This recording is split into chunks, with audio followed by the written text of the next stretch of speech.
오늘도 하나님의 은혜와 평강이 여러분과 함께 하시기를 주님을 축복합니다. 저는 여러분과 함께 오늘 능력 주시는 자 안에서 라는 제목으로 은혜를 함께 나누려고 합니다. 여러분, 오늘 본문의 말씀 빌립보서 4장 8절로 13절 말씀은 진리 대신 예수 그리스도 안에서 사는 자의 참된 비결을 말씀하고 있습니다. 우리 빌립보서 4장 8절 말씀 우리 함께 읽도록 하겠습니다.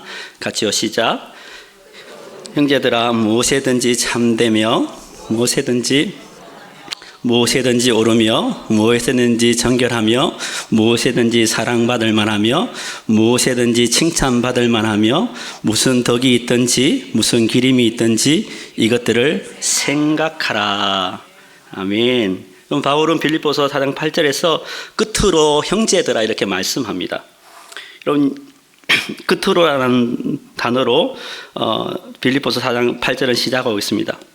이 단어는 헬라어로 트로이폰이라는 말입니다. 트로이폰. 여러분, 우리 한국에서는 끝으로 하면 어떤 의미입니까? 이제 글을 마무리한다는 그런 의미입니다.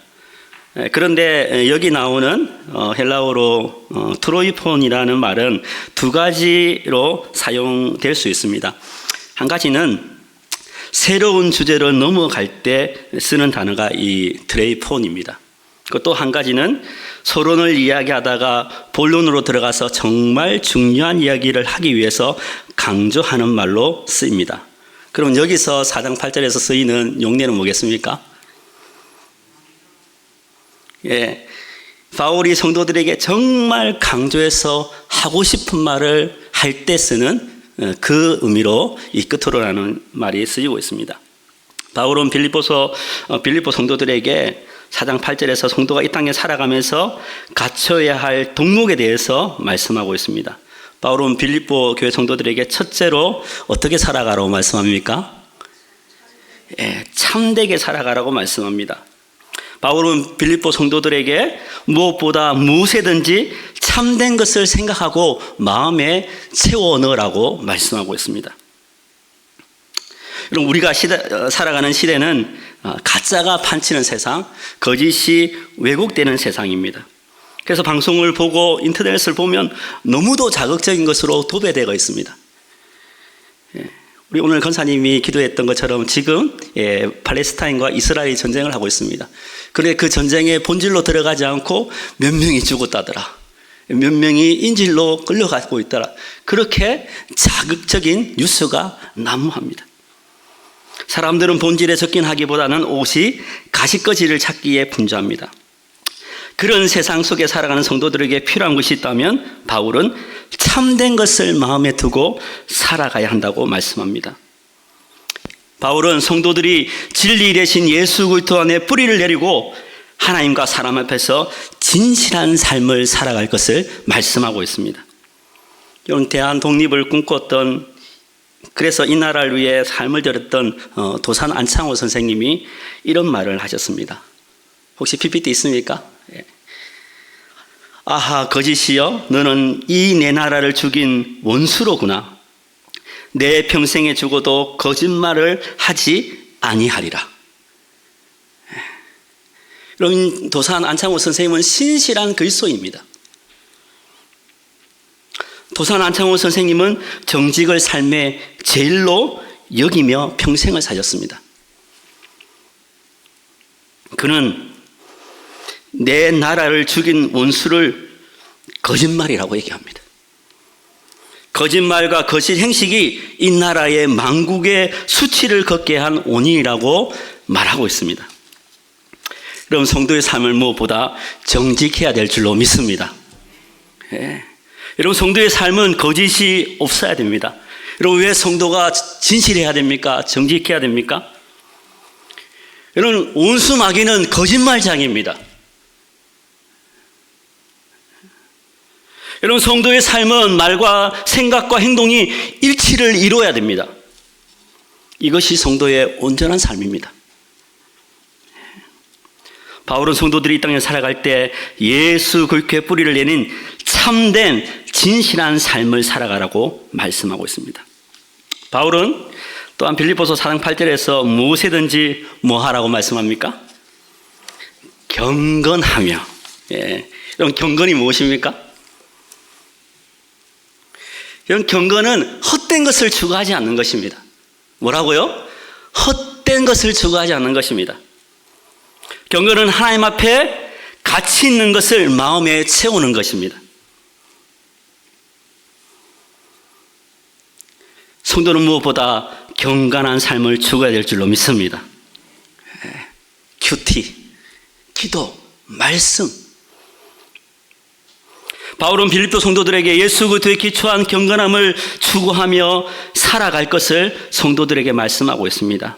또한 바울은 성도들에게 무엇을 추구하라고 합니까? 옳은 것을 추구하며.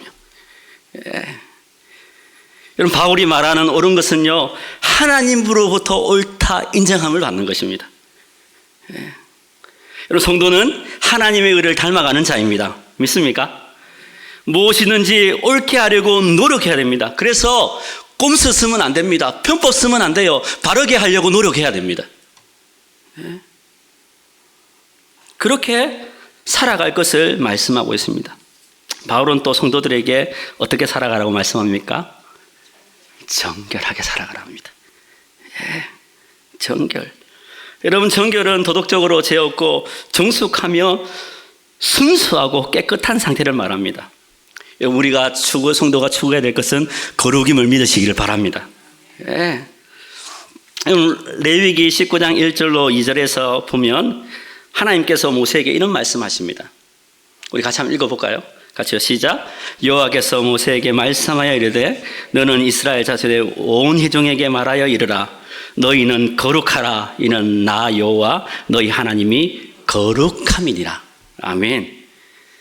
여러분, 이 레위기 19장은요, 이스라엘 백성이 일상의 생활 속에서 지켜야 할 사회의 규범을 정의하는 것입니다. 하나님께서 일상을 살아가는 이 이스라엘 백성들에게 제일 먼저 요구하는 것이 무엇입니까? 거룩입니다. 순결함이에요. 불의한 세상 속에서 성도는 거룩함을 지켜나가라고 말씀하고 있습니다. 여러분, 교회는 거룩함을 추구하는 것입니다. 여러분, 교회라면 무엇입니까? 거룩함에서 나오는 것입니다. 바울은 성도들에게 거룩함, 정결함을 추구하며 이 땅을 살아갈 것을 말씀하고 있습니다. 여러분, 교회의 능력은 거룩함입니다. 그 거룩함을 지키는 우리 연산제일교회 성도님 되기를 주의 이름으로 축복합니다. 또한 바울은 성도는 무엇이든지 뭐 할 만하고요? 사랑받을 만하며, 무엇이든지 뭐 할 만하며? 칭찬받을 만하며. 여러분, 성도는요, 유쾌함과 즐거움을 나누는 삶입니다. 여러분, 성도들이 우울증 환자 같으면 여러분 그 옆에 사람이 붙겠습니까? 옆에 한번 표정 보시죠. 사랑 여러분, 웃으시기를 주님 축복합니다. 아멘. 제가 예전에 설교하면서 그런 말씀을 드렸죠. 우리의 얼굴이 뭐라 그랬습니까? 전도지라고 그랬습니다. 늘 우리가 인상파가 되어서 늘 인상 쓰고 있으면 우리 주변에 아무도 붙지 않습니다. 바울이 말하는 사랑받을 만한 사람은 유쾌하고 즐거움을 주는 사람이 되라고 말씀합니다. 여러분, 어떤 사람과 여러분 친하고 싶습니까? 와, 인상 쓰면서 그런 사람하고 친하고 싶습니까? 항상 웃으면서 상대를 맞이하고 먼저 다가와 말을 붙여주는 사람에게 사람은 붙게 마련입니다. 난 여러분이 그런 사람 되기를 지금 축복합니다. 적절한 순간에 분위기를 녹일 수 있는 유머를 사용할 수 있는 사람, 즐거움을 주는 사람이 되라고 바울은 말씀하고 있습니다. 바울은 4장 8절에서 무슨 덕이 있든지 무슨 기림이 있든지 이런 것들을 생각하라고 말씀하고 있습니다. 바울은 성도들에게 도덕적으로 뛰어나 인정받는 삶을 살아갈 것을 말씀하고 있습니다. 여러분, 하나님께서 성도들에게 요구하시는 것은 높은 도덕적 기준을 요구하십니다. 세상 사람보다 훨씬 높은 기준을 하나님은 우리에게 원하세요. 여러분, 성도들이 세상 사람들보다 도덕적으로 우월해야 되지 않겠습니까? 여러분, 교회가 세상으로 비난받는 이유는 무엇입니까? 세상 사람들과 뭐 다른 게 없다는 거예요. 난 여러분이 법질서를 지키기를 좀 축복합니다. 우리가 살아가는 그리스도인 이 땅 가운데 살아갈 때 세상 사람보다 나아야지 되지 않겠습니까? 여러분, 성도는 세상과 다름을 보여주는 사람입니다.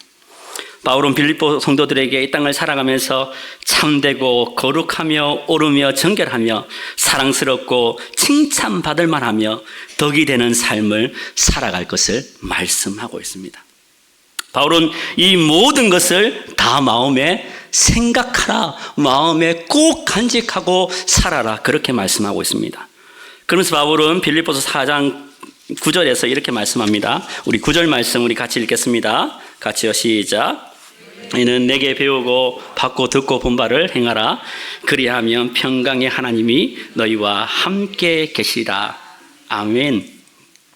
빌립보서 4장 9절에서 바울은 빌립보 성도들에게 자신에게 배우고 받고 듣고 본 바를 그대로 실천하는 삶을 살아가라고 말씀합니다. 그러면 하나님의 평강이 우리와 함께 계실 것이라고 말씀합니다. 여러분, 책 제목 중에 삶으로 배우는 것만 남는다는 책이 있습니다. 저는 책을 살 때 책 제목이 좋아서 사는 책들이 있습니다. 이 책은 책 제목이 좋아서 사서 다 읽었습니다. 이 책을 쓴 분은 김장한 목사님, 여러분 아시죠? 김장한 목사님의 아들인 김요셉 목사님이 이 책을 쓰셨습니다. 목사님이 이 책에서 사도 바울의 말을 인용하면서 이렇게 말씀합니다. 하나님의 나라는 말에 있지 않고 능력이 있다고 말합니다. 아멘 안 하십니까? 말로만 한몫을 하는 성도 때문에 목회를 하면서 속은 적이 많다고 합니다. 그런데 자신도 자신의 말에 속아서 머리만 커지고 지식만 많아져서 이론에 능한 목회자가 되었다고 고백합니다. 그러면서 그 책에서 김요셉 목사님이 이렇게 고백합니다. 그러나 목회는 말로 하는 게 아니다. 삶으로 하는 것이다. 삶으로 배운 것을 삶으로 가르치는 목회자, 나는 그런 목회자가 되고 싶다. 입만 살아있는 목회자가 아니라 삶으로 드러내는 목회자, 성령 충만하고 주님을 만난 생생한 체험이 있는 목회자, 내면의 쓴뿌리를 뽑아낸 자리에 하나님의 충만히 거하는 목회자가 되고 싶다고 말합니다. 그럼 사도 바울은 빌립보 성도들에게 입으로만 목회하지 않았습니다. 그럼 사도 바울은 예수님께 배운 것을 하나님의 말씀으로 가르친 목회자였습니다. 바울은 자신이 배우고 믿고 확인한 것을 남김없이 성도들에게 가르친 진짜 목회자였습니다. 바울은 설교를 말과 손끝으로가 아니라 삶의 본으로 몸으로 실천하면서 성도들을 가르쳤습니다. 바울은 그래서 성도들에게 자신에게 배우고 받고 듣고 본가를 그대로 실천할 것을 말씀하고 있습니다. 그러면 하나님의 평강이 어떻게 해주신다고요? 함께 해주신다고요. 그럼 바울은 하나님은 신실하게 행하시고 성도들이 올바르게 살아가려고 하는 자들에게 함께 하여 주신다고 말씀합니다. 저와 여러분의 삶이 예수님께 보고 배운 것을 삶으로 나타내는 삶을 살아가기를 주님은 축복합니다. 입으로만 사는 사람 아니라 말씀을 삶으로 살아내드리는 거룩한 주의 자녀들 되기를 주님은 축복합니다. 그러면서 바울은요, 빌립보서 4장 10절로 12절에서 빌립보 성도들에게 선물에 대한 감사를 말씀하고 있습니다. 우리 10절로 12절 말씀 우리 함께 읽도록 하겠습니다. 같이요, 시작. 내가 주 안에서 크게 기뻐함은 너희가 나를 생각하는 것이 이제 다시 싹이 남이니 너희가 또한 이를 위하여 생각은 하였으나 기회가 없었느니라.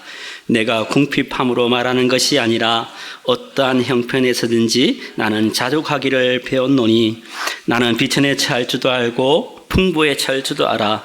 모든 일 곧 배부름과 배고픔과 풍부와 궁핍에도 처할 줄 아는 일체의 비결을 배워노라. 아멘. 네. 여러분 빌립보서 4장 10절에 보면 바울이 주님 안에서 크게 기뻐하는 이유는 뭐냐면 빌립보 교회 성도들에게 자신이 관심을 가지고 자신을 생각해 준 그 마음 때문에 기뻐한다고 말씀합니다. 여러분 바울은 데살로니카에 있을 때 돈에 대한 탐욕을 가지고 복음을 전한다는 비방을 사람들에게 받았습니다. 바울은 고린도에서도 예루살렘 교회를 대상으로 자신을 위한 기금을 모은다고 디도를 이용한다는 비난을 받았습니다.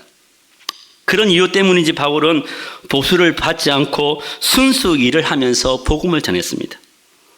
그러나 빌립보 성도들은요, 바울을 끊임없이 지지해주고 믿어주고 이해해주고 바울이 가는 곳마다 복음 사역을 도왔습니다. 빌립보 교회는 바울의 소식을 들을 때마다 기꺼이 복음 사역을 위해서 후원을 보내주었습니다. 그 사실에 바울이 뭐하고 있다고요? 기뻐하고 있다고 말씀합니다.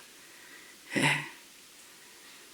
바울이 나를 생각하는 것이 이제 싹이 났다는 표현이 있습니다. 이 표현은 바울이 선교할 때 잠시 후원금이 끊긴 모양입니다. 우리도 그렇지 않습니까? 선교사님들 후원할 때 잠시 끊어질 때가 있지 않습니까? 그것을 바울은 싹이 났다고 표현합니다. 잠시 끊어진 그 후원이 다시 해준 거에 대해서 빌립보 교회 성도들에게 아낌없는 감사를 표현하고 있습니다.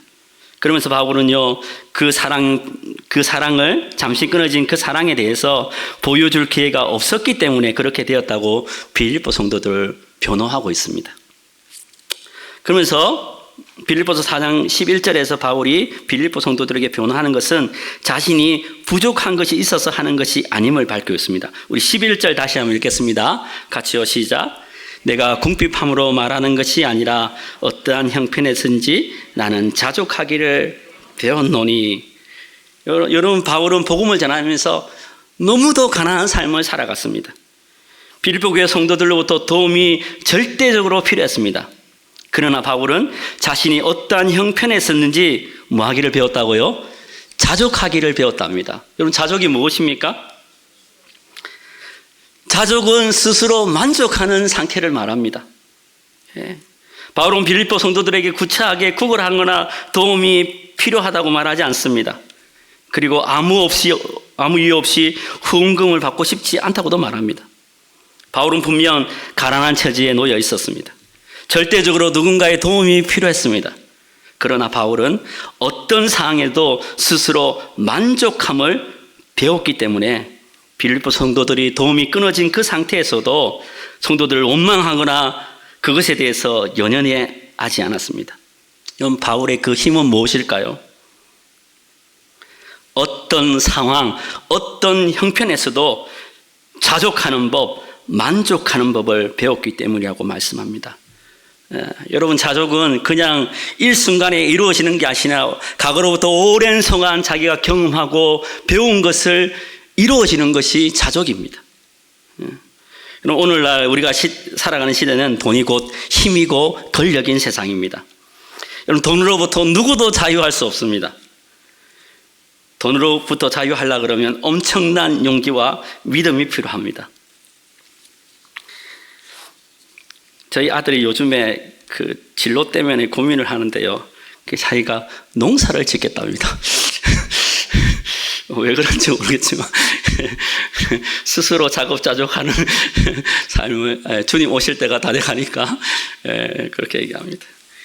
우리 누구도 돈에 자유할 수 없습니다. 사람들이 돈 때문에 불행한 것이 아니라 뭐 때문에 불행합니까? 다른 사람과 비교하고 상대적 박탈감 때문에 불행한 것입니다. 우리는 주기도문에서 오늘 우리에게 일용할 양식을 주시기를 기도합니다. 그러나 우리의 실상은 우리의 생활과 물질의 문제를 온전히 하나님께 의탁하지 않습니다. 스스로 만족하지 못하고 더를 외치면서 마음의 평강과 기쁨을 잃어버립니다. 바울은 어떠한 형편에서도 과거로부터 지금까지 하나님으로부터 오는 공급해 주시는 순간들을 경험했을 것입니다. 그로부터 바울은 자족을 배웠습니다. 여러분 바울이 그렇게 고백하는 이유는 구체적으로 12절에 이렇게 얘기합니다. 12절 말씀 우리 같이 읽겠습니다. 같이요, 시작. 나는 비천에 처할 줄도 알고 풍부에 처할 줄도 알아. 모든 일 곧 배부름과 배고픔과 부요와 궁핍에도 처할 줄 아는 일체의 비결을 배우노라. 이런 바울이 말하는 이 비천하게 사는 것은 이런 돈 때문에 물질 때문에 멸시와 천대를 받는 삶입니다. 여러분 집 없는 서러움을 아십니까? 저는 어릴 때 한 동네에서 열 몇 군데를 이사 다녔습니다. 집 없는 서러움, 대출 받는 서러움, 직장 없는 서러움, 돈 때문에 겪는 모욕과 멸시, 그것이 비천의 삶입니다. 바울은 그런 삶을 겪었대요. 바울은 비천할 줄도 알고 풍부하게 살 줄도 안다고 말씀합니다.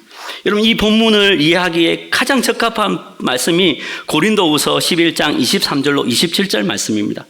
바울이 어떠한 비천의 삶을 살았는지 우리 같이 한번 고린도후서 11장 23절로 27절 말씀, 좀 긴 말씀인데 우리 같이 한번 읽도록 하겠습니다. 같이요, 시작.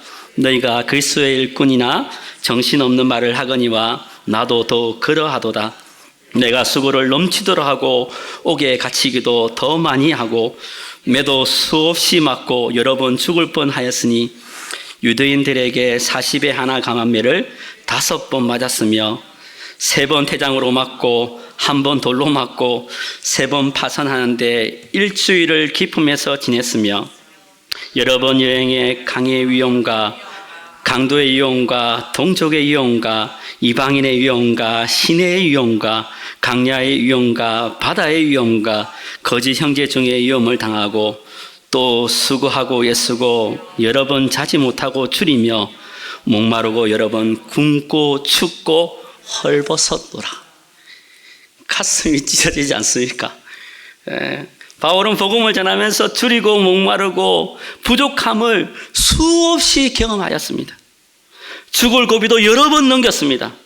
바울은 삶이 궁핍할 때 그것을 견뎌내기 위해서 생활 수준을 낮췄습니다. 바울은 매사에 그 주신 분에 대한 만족을 누리며 살 수 있었습니다. 바울의 삶은 돈을 따라다니는 삶이 아니라 사명을 따라 복음을 따라 살아가는 삶이었습니다. 바울은 때로는 풍부한 삶을 살아갔다고 말씀합니다. 여러분 궁핍하게 살았던 사람이 돈을 좀 많이 벌면 어떻게 됩니까? 어깨에 힘이 들어가고 좀 거만해집니다. 그러면 어떻게 됩니까? 움켜쥐는 삶을 삽니다. 그러나 바울은 비천하거나 풍부함을 맛보아서 어떤 상황에서 적응할 수 있는 일체의 비결을 배웠다고 말씀합니다. 저는 신학을 하기 전에 보험회사에서 3년 동안 영업일을 하였습니다. 이런 보험회사는 기본금이라는 개념이 없습니다. 월급이 정해지지 않았다는 겁니다. 기본급이 없습니다. 보험회사는 자신이 영업한 만큼 보수를 받습니다. 제가 영업을 처음 시작할 때 가장 어려웠던 문제가 재정 문제입니다. 아무리 열심히 사람을 만나고 영업을 해도 계약이 이루어지지 않으면 뭐가 없다고요? 수입이 없습니다. 보험회사 첫 해 8월에 그 땅볕에 정말 열심히 돌아다녔습니다. 근데 계약을 한 건도 못했습니다. 그럼 어떻게 된다고요?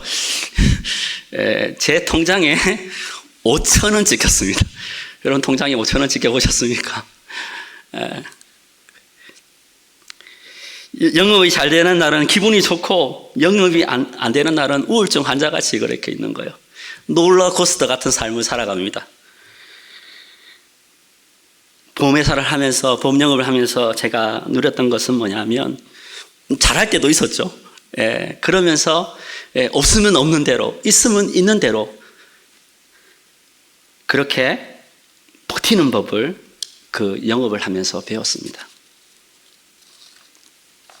이런 바울은요 복음을 전하면서 비천하게 살 줄도 알고 풍부하게 살 줄도 알았다고 말씀합니다. 배부르거나 배고프거나 넉넉하지 않더라도 모자라더라도 어떠한 형편에서도 그것을 적응하며 살아가는 비결을 배웠다고 말씀합니다. 바울은 복음을 전하면서 어떠한 형편에서도 하나님을 의지하고 맡기는 법을 배웠던 것입니다. 바울은 지치고 힘들 때, 포기하고 낙심하고 싶을 때 공급해 주시는 그 하나님을 의지하며 자족함을 배웠다고 말씀합니다. 이런 바울의 그 힘과 온천이 무엇이라고 말씀합니까? 13절 말씀입니다. 13절 말씀 우리 같이 읽겠습니다. 같이요, 시작. 자 안에서 내가 모든 것을 할 수 있느니라. 우리 한 번 더 선포하며 한 번 더 합시다. 같이 시작. 내게 능력 주시는 자 안에서 내가 모든 것을 할 수 있느니라. 예. 바울은 자신이 어떠한 형편과 상황을 돌파할 수 있는 그 힘과 능력이 어디에 있다고 얘기합니까? 내게 능력 주시는 예수 그리스도 안에 있다고 말씀합니다. 예. 여러분, 여기서 말하는 능력이라는 것은요, 계속해서 공급해 주시는 힘을 말합니다. 예.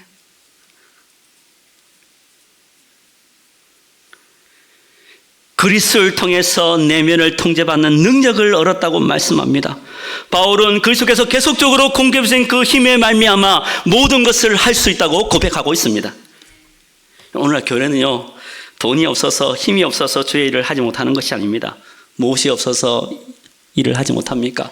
그리스도의 능력이 없어서 주의 일을 하지 못하는 것입니다. 여러분, 성도는 그리스도께서 주시는 지속적인 공급의 힘으로 말미암아 모든 것을 할 수 있는 사람입니다. 예. 여러분, 우리는 전능하신 하나님을 아버지로 고백하며 나아갑니다. 예. 여러분, 바울이 오늘 본문에서 말하는 결론이 무엇입니까? 내게 능력 주시는 주 예수 그리스도, 그분 안에서 내가 모든 것을 할 수 있는 힘의 원천이 있습니다. 그 고백을 하는 것입니다. 사랑 여러분, 우리도 예수 그리스도 안에서 이런 고백을 하는 저와 여러분 되기를 축복합니다. 능력 주시는 자 안에서 내가 모든 것을 할 수 있느니라. 그런 저와 여러분 되기를 주의 이름으로 축복합니다.